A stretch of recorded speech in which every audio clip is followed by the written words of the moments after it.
Hey y'all, I'm from Ohio, but I've lived in Texas for like too many years, so that's the plural pronoun that I use now. Thanks for having me. It's really fun to follow Kyle actually, because we have a lot in common. We both love notebooks, but what creative geek doesn't, right? But both have kids, both dads. I take offense to your hat. Number one dad. And we both have Joseph Campbell quotes in our presentations, so keep an eye out that. But there are some differences between us. I don't have an assistant, Andy does. Andy has been to Wayne White's house, but I own a Wayne White painting. So, I'm sorry dude, I just had to. I'm excited. So they told me I had like 90 minutes. There's no way we could show Casablanca in 90 minutes. I'm gonna do like 40 minutes and then, so it's great to be back in Columbus. I just took my kids to COSI, so if I look more haggard than usual, that's why.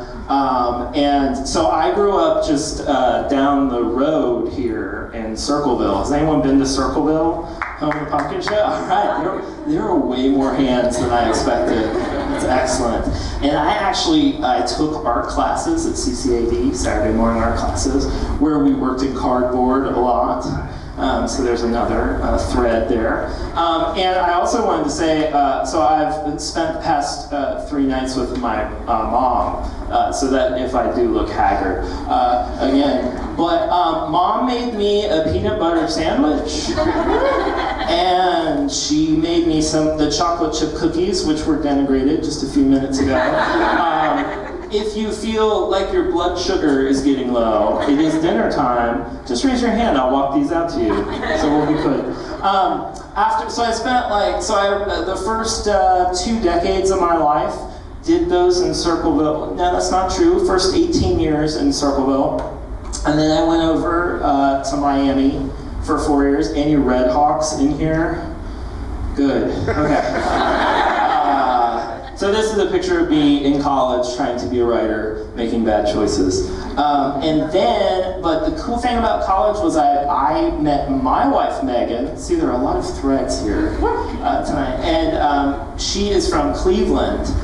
So after college, we moved up to Cleveland and we lived in Cleveland for 2 years. So my Ohio roots run deep, and I do need one of those Made in the Midwest t-shirts. But after Cleveland, we moved down to Austin in Texas, which is totally goofy. Don't move somewhere with your first name. Don't do that. But I've done 11 Texas summers now, and that's what this has done to me. But it's funny, I mean, in some ways, I feel like I was always practicing for Texas. This is me back in Oxford, so it's been all right there. But I'm really pleased to be here. Thanks for having me, and thanks for giving me the last slot. Like, it's really, I feel really honored. If you probably know me, you might know me. Has anyone read these books? I mean, okay, these are a lot of, almost as many people who've gone to the Pumpkin Show. I'm probably best known for these books. Still Like an Artist and Show Your Work. They make up what's called my Robin Hood box set. First you steal, then you share. But before I put out these books, I did this book, Newspaper Blackout. Has anyone read this book? I'm impressed by those hands numbers actually too.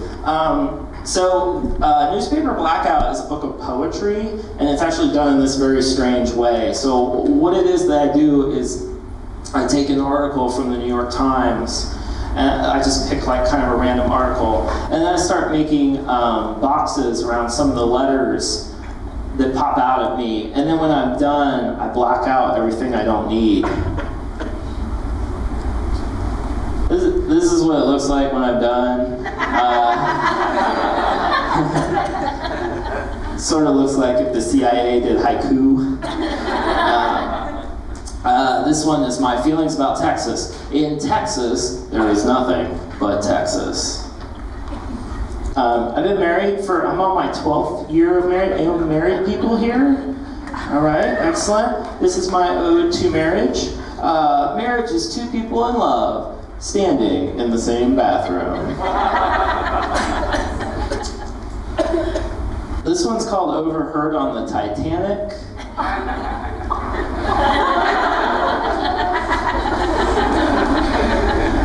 I mean, yes, we're sinking, but the music is exceptional.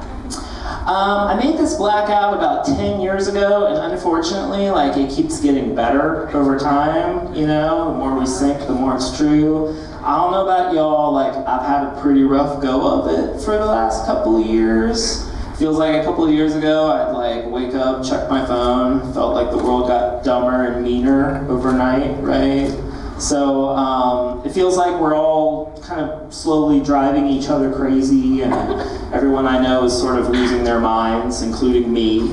Andy was so energetic, fun, and I feel like I'm just gonna put this veil over it. But I don't know. In addition to what's going on in our country, I mean, a lot of us have been, doing creative work for a while now, and it doesn't seem to be getting any easier. I thought that it was going to get easier.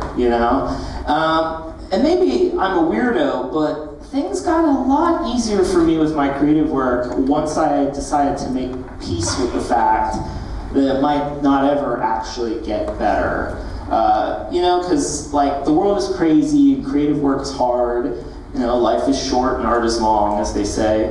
And whether you're burned out, or you're starting out, or you're starting over, or you're wildly successful, the question is always the same, and that is how to keep going. And so this is sort of a new talk, and it's a list of 10 things that have helped me in the past few years. It's going to be the next the book in the series that you just saw. Hopefully the last. It'll round up the trilogy, so you all sort of get a preview. This is kind of a work in progress. A lot of this stuff is stuff I've stolen off of other artists, and I hope you'll find something worth stealing too. So here we go. Number 1, every day is Groundhog Day. Whenever I hear about the creative journey, I sort of feel my eyes start rolling in the back of my head, because to me creative journey just sounds so lofty, sounds so heroic. It's like the great genius, he comes to the end of his trip and he closes his eyes and concentrates, and that idea pops up fully formed. The thing is, when I'm working, I don't feel like Don Draper. I feel like this guy. So, this is Bill Murray playing Phil Connors in the movie Groundhog Day. For those of you who haven't seen the movie or need a refresher on the plot, Bill Murray, he plays a weatherman who gets sent to Punxsutawney, Pennsylvania to cover, in Phil's words, a large squirrel predicting the weather. And Phil hates Punxsutawney so much, but then this curious thing happens, right? He gets stuck in a time loop, and Punxsutawney becomes this sort of purgatory for him. And every morning he wakes up on February 2nd, Groundhog Day, and no matter what he does, he can't make it out of Punxsutawney, and he can't seem to get to February 3rd.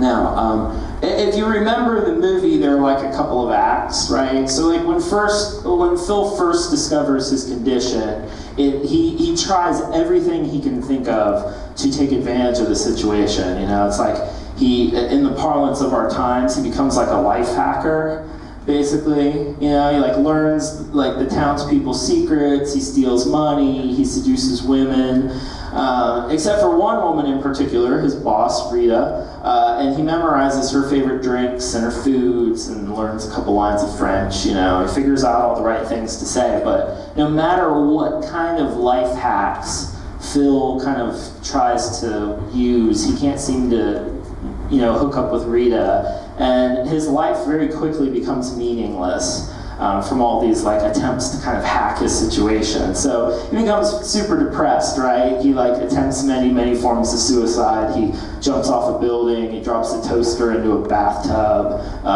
My favorite, I like it when he drives the groundhog off the cliff. That's kind of fun. But nothing works, right? Every morning, Phil wakes up at 6 a.m., in the same bed, in the same town, the same day, and that terrible Sonny and Cher song that I won't sing because then it'll be in your head the whole rest of the trip. But anyway, Phil hits rock bottom, right?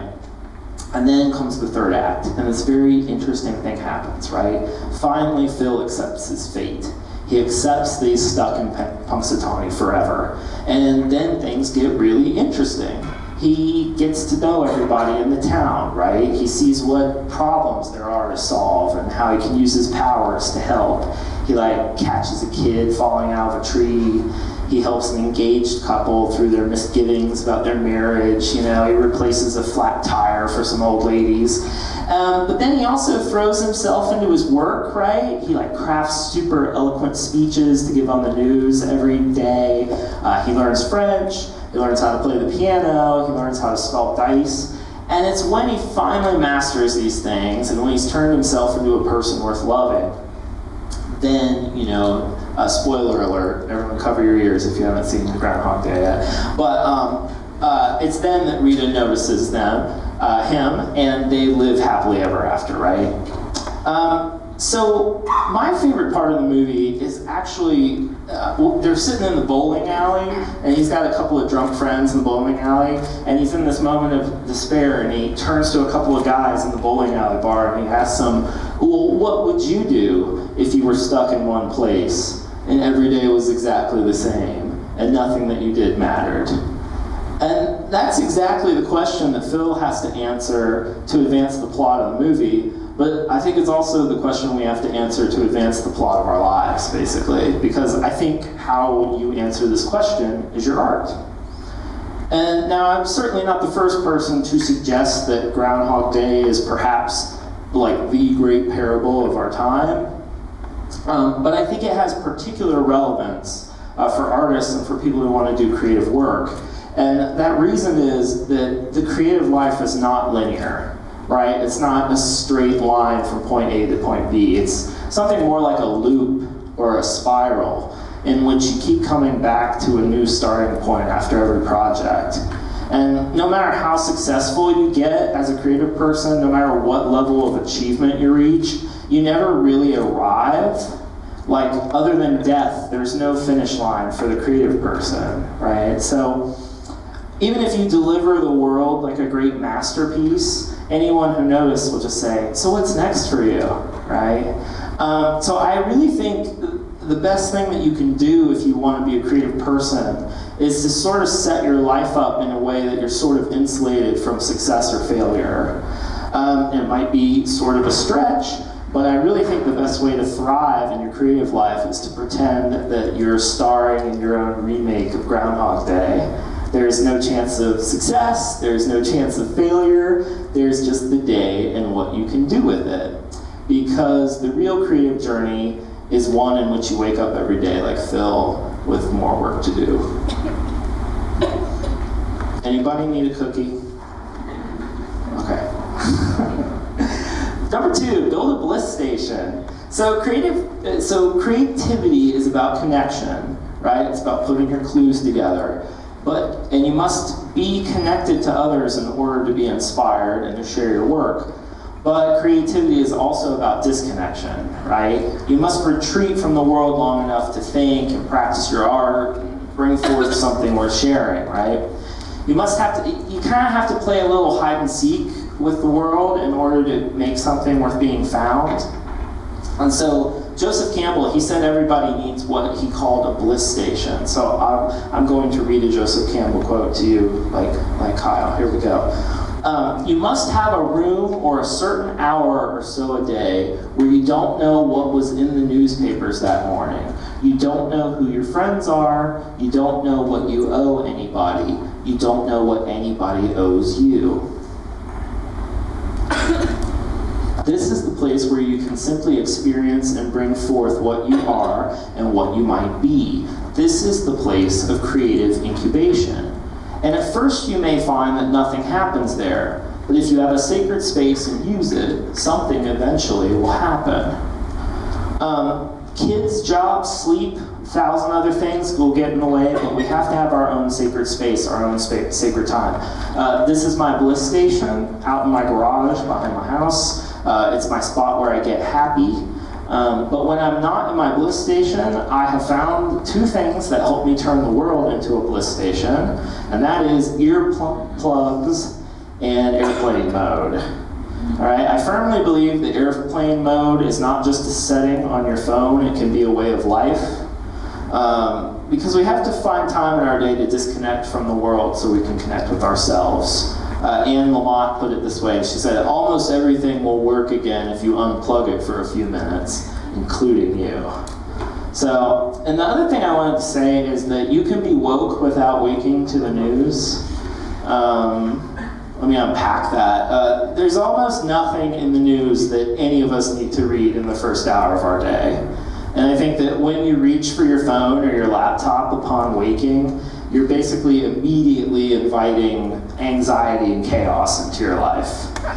You're also saying bye-bye to some of the most fertile, potentially fertile moments in the life of a creative person. So I think if you and I do this too, it's just so hard to like reach over and pick up the phone. But if you're using your phone to wake up in the morning and it's ruining your day, like just try this. Like before you go to bed, just plug your phone into an outlet across the room, right? Or somewhere out of reach. And when you wake up, just try your best not to look at it. Like try it for a week, right? Just try not waking up with your phone. There's so many better ways to wake up. Go to your bliss station, eat breakfast, stretch, do some exercises, take a walk, run, listen to Mozart, shower, read a book, play with your kids, or just be silent for a bit. Because I think even if it's for 15 minutes, just give yourself some time in the morning to not be completely horrified by the news. I don't think it's sticking your head in the sand, it's retaining some of your inner balance and sanity so you can be strong and do your work. Where is your bliss station? Number 3, forget the noun and do the verb.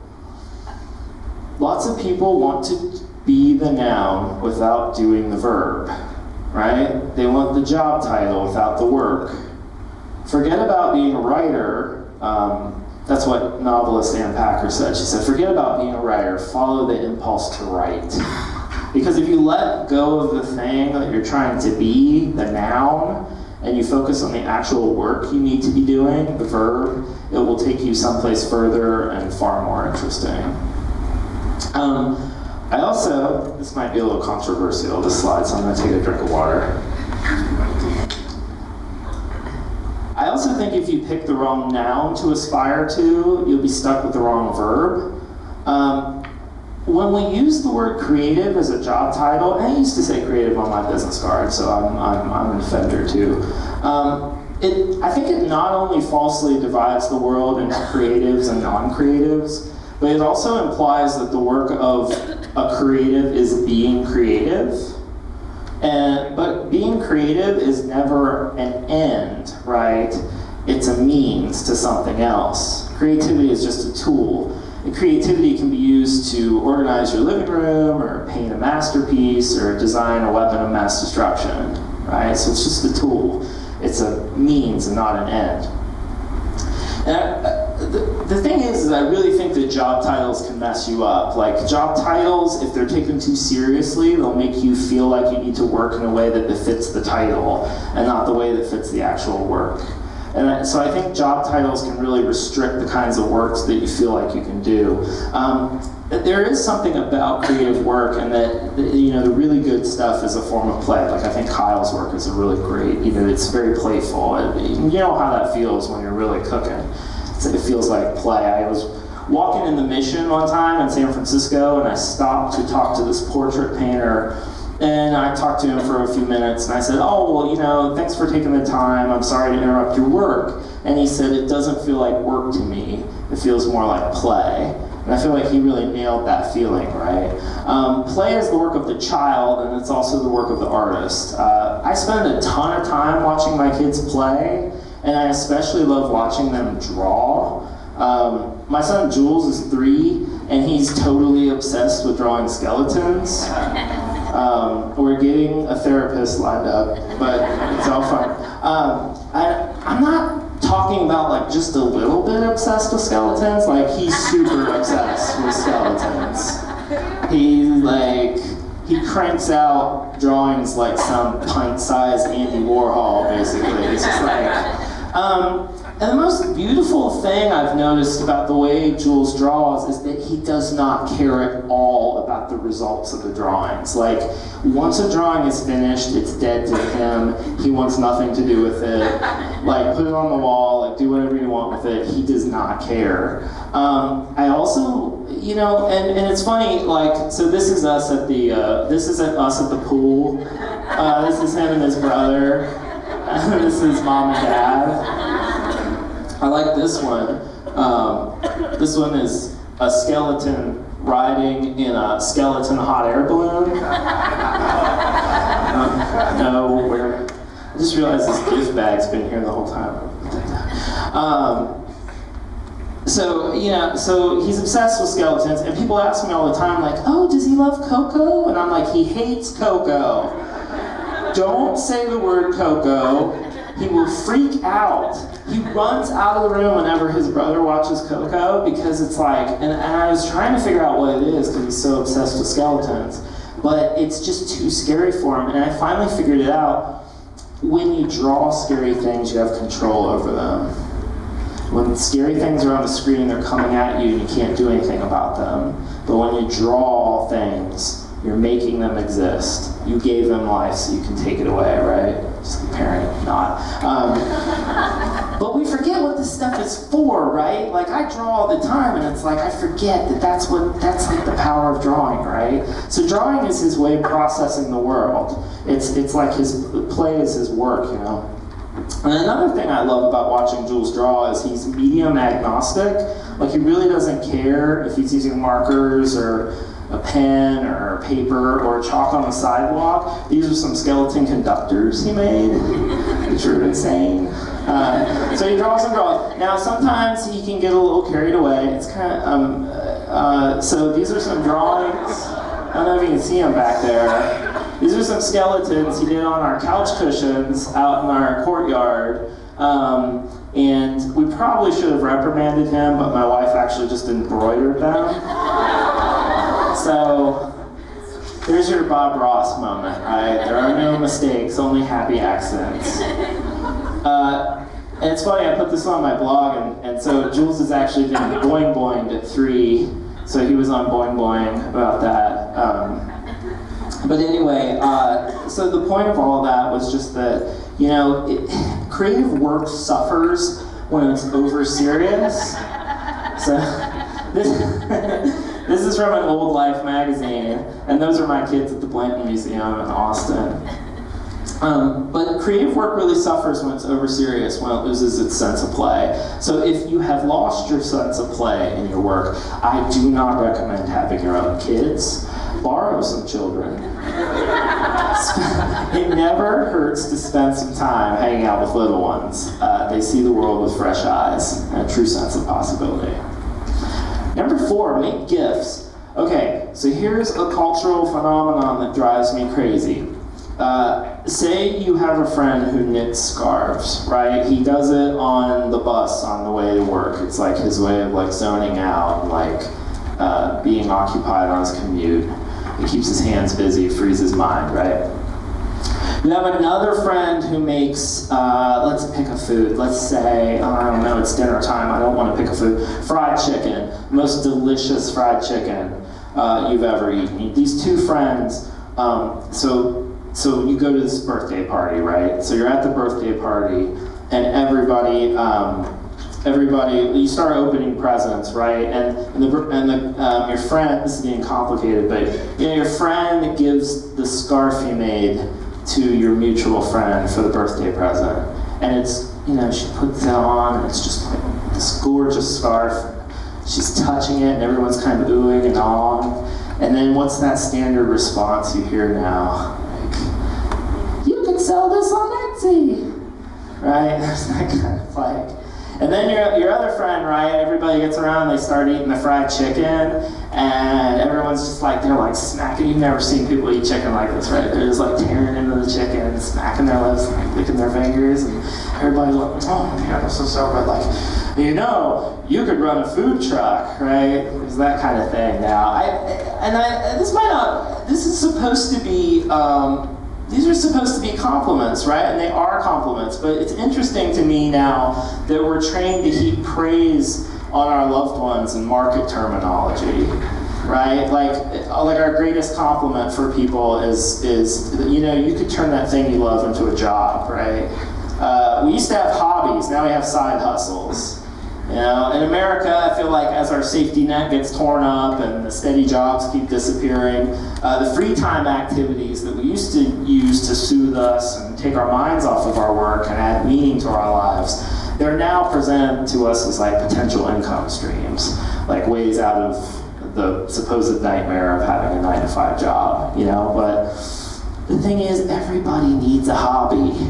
Do you guys recognize this guy? This is the actor that played the war boy in Mad Max, and he's knitting on set. I love this like knitting at the end of the world, this image. A hobby is something just for you, right? It's a pastime, it passes the time. Hobbies don't take, they give. Hobbies fortify us by giving us an escape from our work. Now, I'm really lucky right now because I'm living the dream in a sense, because I get paid now to do what I would probably do anyways for free. But as many of you probably know in this room, things can get very, very tricky when you turn the thing you love into the thing that keeps you clothed and fed. One of the easiest ways to hate something that you love is to turn it into your job, right? Everyone who's turned their passion into their breadwinning knows this dangerous territory. It's taking the thing that keeps you alive spiritually and turning it into the thing that keeps you alive literally. I like my job, but like any job, I tend to go through cycles of disenchantment and re-enchantment with it. So whenever I get like super, super bummed out, I'm gonna skip these slides. We're just gonna have fun and look at some more kids' art. Whenever I get super, super bummed out with my work, my 5-year-old's obsessed with robots. So I've started making these robot collages for him. And it was just something I did one day because I was just hating myself and hating my work. And I was just like, oh, I have this tape and magazines around, let me make a collage for Owen. And this great thing happens when I give Owen a robot collage, is that he loves it, and then he wants to turn around and make one for me, and so he draws me a robot. So here's one of Owen's robots. I've only given this talk one other time, and some lady out in the audience, you know what she shouted to mess with me? You could sell those on Etsy! But so we do this now. This is kind of a routine we have. I'll make him like a crazy robot, and then he'll try to match the angst of the robot, like with his own drawing. That's mine, that's Owen's over there. And when I'm really down and I make a particularly insane robot, sometimes Owen he'll know I'm having a bad day, and he'll draw me a motivational robot. So that you can do it, Papa. So try it. If you're bummed out and you're hating your work, pick somebody special in your life and make something for them. You know, get back to your hobby. Get back to that thing that you do that gives and doesn't take, because I think making gifts puts us in touch with our gifts. Number 5, the ordinary plus extra attention equals the extraordinary. This is Karita Kent. She's one of my heroes, one of my art heroes. She was, in fact, a nun. She taught art in Los Angeles in the 60s, and she went to see one of Andy Warhol's first shows at the Fluxus Gallery, I think. And after she saw Andy Warhol's work, she started screen printing. And what's so cool about Karita is, I feel like I'm on a first date basis with her, which is probably inappropriate or whatever. What she would do is, you know, she would go around 60s Los Angeles and she would take pictures of advertisements and signs all over the city. You know, the stuff we usually think of as junk. You know, she would take these common things and she would take them out of their context, and as she put it, she would make the common uncommon. That's what she thought was a better word than art for her stuff, uncommon. And you know, it's interesting because finding God in all things is one of the tasks of the believer, and Korea happened to find it in advertising. So I love these pieces. So what she's done is she's taken a bag of Wonder Bread, and she's like pulled out the dots in this piece, and then on the other piece, she's what she would do is she would like add little you can't see them from back there, but she'd add these little handwritten quotes from pop songs and little things out in the culture. And so she kind of recontextualized this stuff that we look at every day and like kind of brought out these very religious messages in it. So she took the man-made landscape around her, the stuff of the everyday life, and she paid really close attention to it. She sort of found the beauty in it. And she also taught her students to do the same thing.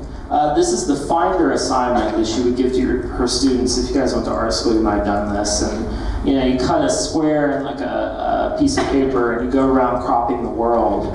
And what the assignment did is teach her students to draw, to kind of slow down, right? To slow down, to look and to listen, and start seeing that inspiration is everywhere.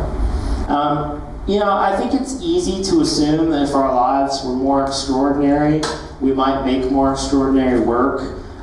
This is really resonating with me. I've been at home in like my childhood home lately. I've been like, the corn's super high right now, so I like look out my mom's back window and I just like see this wall of corn, and I realize this is it, man. This is where it all starts. You're so bored, you know, you have to make something. Yeah, so, but it's easy to assume that if our lives were more extraordinary, we might make more extraordinary work. You know, like if we could only move to Paris, or rent the right light-filled studio, or fall in, you know, with the right gang of brilliant misfits, right? You know, we think if we just had extraordinary circumstances, the extraordinary work would follow. But all of this, of course, is wishful thinking, because everything you need to make extraordinary work is in your ordinary life. It's simply a matter of paying attention. Your attention is one of the most valuable things that you possess, which is why everyone wants to steal it from you, right? First, you must protect it, and then you must point it in the right direction. And what you choose to pay attention to is the stuff of your life, and it's the stuff that your work will be made of. So I think that if you want to change your life, you change what you pay attention to. Because when you pay attention to your life, it not only provides you often with the material for your art, but it also, I think paying attention is a form of love. And so paying more attention to things is a way of loving them. It's a way to sort of fall in love with your life. Okay, speaking of life, number 6, art is for life, not the other way around. My nominee for one of the dumbest sentences ever spoken about art was from the late Andy Rooney, the cranky old guy on 60 Minutes. If you guys had parents that watch it, if you watch 60 Minutes, I don't mean to diss you. But after Kurt Cobain committed suicide, Andy Rooney said this really terrible thing. He said he didn't think that he said no one's art is better than the person who created it. And I thought to myself, well, clearly Andy Rooney has never taken an art history class. Because take a quick dip into any one of the thousands of years of art history, and you'll find that, no, actually, plenty of great art was made by jerks, creeps, assholes, vampires, perverts, and worse, all of whom left a trail of victims in their wake, right?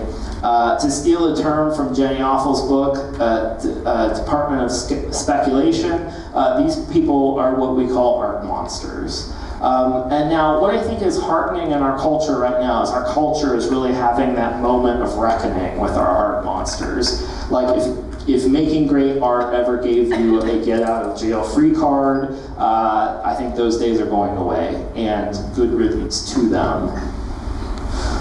It can be really hard and downright painful to grapple with the idea that people we find reprehensible in their personal lives might also be capable of producing work that is beautiful, moving, or useful to us.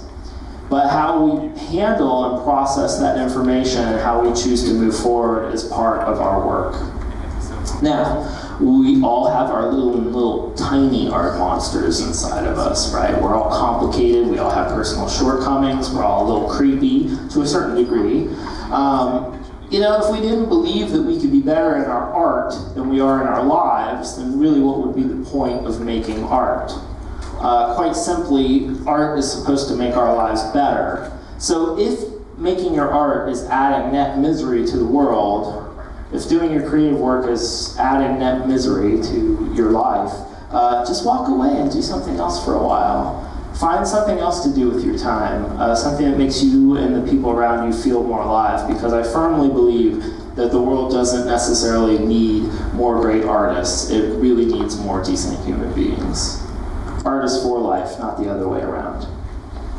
Number 7, you are allowed to change your mind.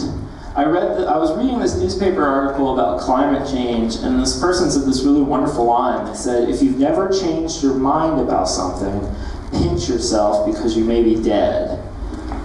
Think back in your mind for a little bit. Like, when is the last time you really changed your mind? We're afraid of changing our minds because we're afraid of the consequences of changing our minds. What will people think? In this country, I think you're supposed to have your ideas and stick with them and defend them with your life, right? Look at politics. Like, if a politician changes their mind publicly, it's a sign of weakness or a sign of defeat. I think social media has made us all into politicians and brands. Like, everyone's supposed to be a brand now, right? And the most unforgivable thing in the world now is to be off-brand, right? But to be on brand is to be 100% certain of who you are and what you do. But certainty in life and in art is not only completely overrated, it's also a roadblock to discovery. Donald Barthelme, the writer, he said that the artist's natural state is one of not knowing. So not knowing is like the open and receptive state that an artist needs to be in. And Rebecca Solnit, she said that hope is an embrace of the unknown and the unknowable. So, in other words, to have hope, you have to acknowledge that you don't know what's going to happen. That's the only way to keep going. And I also think it's the only way to keep making art. So, we're told all the time to think for ourselves, right? Think for yourself. But the truth is, you really can't think for yourself. We need other people to help us think. Because every idea you have is sort of a reaction to everything you've heard or felt or listened to and taken in. And if you're only interacting with like-minded people all the time, there's less opportunity to be changed. Like, everybody knows that feeling, like when you're hanging out with people who love all the same art and they listen to all the same music and they watch all the same movies, and it's like really fun and comforting at first, but after a while it can become a little boring. It can be like a little stifling. And if you find yourself in that situation, my friend, the writer Alan Jacobs, he recommends that if you really want to explore ideas and do some thinking, you should consider hanging out with people who are not so much like-minded as like-hearted. These are the people that really care about you, and they care about the kind of things that you do, the things that you care about. And these are people that are open and have habits of listening. So do your best to find these people. These people that are interested in they're like-hearted. And you will not find these people on Twitter, by the way. Don't go to Twitter for that. And finally, if you're having trouble finding people to think with, seek out dead people. They have a lot to say, and they are excellent listeners. So the library, read old books. There are tons of dead people at the library, and they have really interesting things to say. It's sort of amazing how little human life changes. Cracking a book that's only 25 years old, it can really be like opening a treasure chest, Because everybody who's alive, we're sort of thinking about the same things, and the dead, they have like an interesting perspective on the present. There's a line from a book, I'm forgetting it right now, but the past is a foreign country. They do things differently there, right? They can shed some light on our current moment.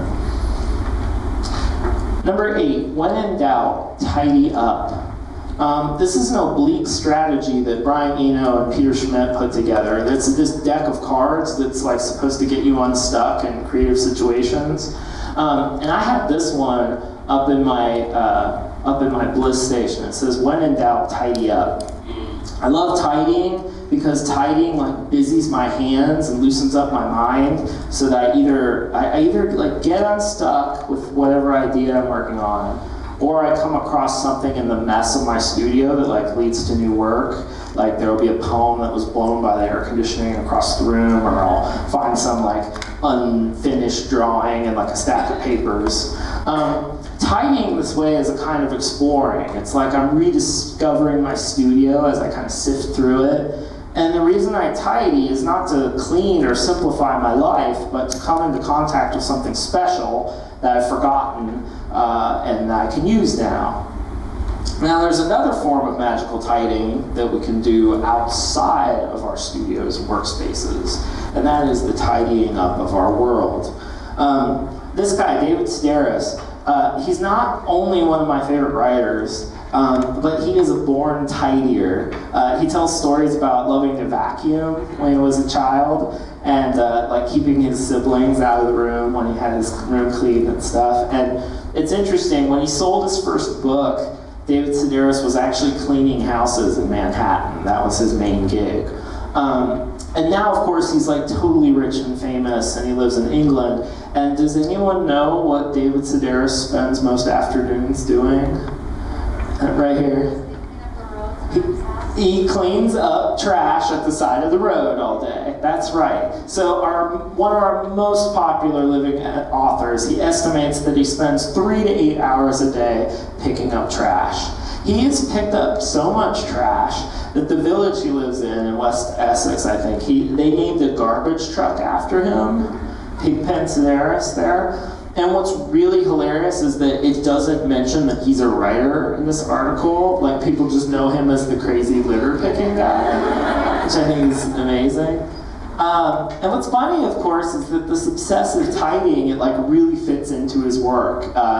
Sedaris, like a lot of artists, he's a scavenger, you know? He's recycling all the kind of discarded debris from everyday life, that sort of ordinary dialogue that we don't notice all the time. He's like taking that little chaos and he's ordering it into these wonderful essays. I find it instructive sometimes to think about some of the slogans we use for creative work, like, make your mark on the world, right? Put a dent in the universe. Move fast and break things, right? These slogans, they presuppose that the cosmic purpose of human beings is vandalism, right? What is the cost of this kind of language?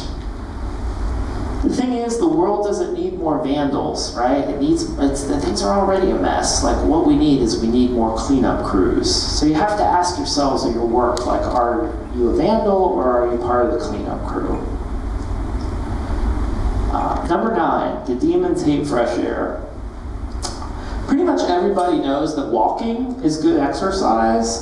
We know that it's great for thinking. I mean, so many of the famous thinkers took lots of walks, and we know that, like, my favorite story about walking is that at one point in their lives, both Beethoven and Bob Dylan were picked up for vagrancy from walking around the suburbs. So Beethoven got picked up in suburban Vienna because he looked like a crazy person, and the neighbors called the cops on him, basically. And same thing happened to Bob Dylan, but it was in suburban New Jersey, and he didn't have an ID on him, and they had to get someone to come ID him. So I love the stories about walking. But anyway, some of our greatest thinkers, they've taken walks, and we all know that walking is really good for dispelling the inner demons, the stuff that's really bothering us. But I also think that walking is a great way to battle our outer demons, the people who want to control us through fear and misinformation. Advertisers, marketers, politicians, it's in their best interest to have us plugged into our phones or watching TV, because then they can sell us their vision of the world. If we don't get outside, if we don't walk out in the fresh air, if we don't experience like our everyday world using our own senses, we will have no vision of our own with which to combat that misinformation. James Baldwin, the writer, he found the problem with America is that they were not a sensual people, that they were literally not only losing their sense, but they were losing their senses. And walking is this extremely wonderful activity where all of your senses are activated, like it's a full sensory experience. And I think some of the really great hobbies are that way too. I think of cooking as something that requires like all of your senses. But when we're glued to our screens, like the world looks terrible and it's not worth saving or spending time with, and everybody seems like a troll or a maniac or worse. And then you get outside and depending on what neighborhood you're in, there's ugliness and a few maniacs, sure, but there are also, people smiling and birds chirping and clouds flying overhead, all that stuff. There's a possibility. This is the second Mad Max reference in this talk. I didn't notice it before. We call this the war rig. I don't know if you can see it real well. It's our double stroller. It's our red double stroller that we stick the kids in. And my wife and I go on this big walk every morning. It's like the most important thing that we do in our lives, and it's become like so essential to my process that I get insanely cranky if we miss it. And it's one of the best things that we do. And so, take a walk every day, get outside every day, take a lunch walk or an evening stroll, see your neighborhood, meet your neighbors, talk to strangers, the demons, the inner and the outer demons. They hate fresh air. Okay, number 10. And then we'll be done, and we can all go have dinner, and it'll be great. All right, plant your garden. Creativity has seasons. I think creative work, it has seasons and cycles, and like sometimes you're in winter, and sometimes you're in the spring. And like a gardener, like part of the work is to know which season you're in and act accordingly. You have to know when to sow and when to reap. You have to pay attention to the rhythms and cycles of your creative output and learn to be patient in the off seasons. You have to give yourself time to change and observe your own patterns, basically. And I think one way to get in touch with your own seasons is to actually observe the seasons in nature. This is impossible to do in Texas because we don't have seasons. It's just hot and hellish. We're in the hellish season right now. But I think that there are little tricks you can do to observe the seasons, like draw the same tree every week for a year, take up casual astronomy, just watch the sun rise and set for a week. Observe the moon every night for a few moon cycles. Because I think when you try to get a feel for non-mechanical time and see if it recalibrates you and changes how you feel about your own progress. Just as our creative work has seasons, I think our lives have different seasons. And some of us blossom at a young age, and others don't blossom until old age. Our culture mostly celebrates early success, right? The people who bloom fast. But those people, if you study history, they often wither as quickly as they bloom. And that's why I don't pay any attention to any 30 under 35 list or 35 under 35 list or Young Guns or whatever. I completely could care less about any of those lists. I'm really not interested in annuals like I'm really interested in perennials. I only want to read 8 over 80 lists.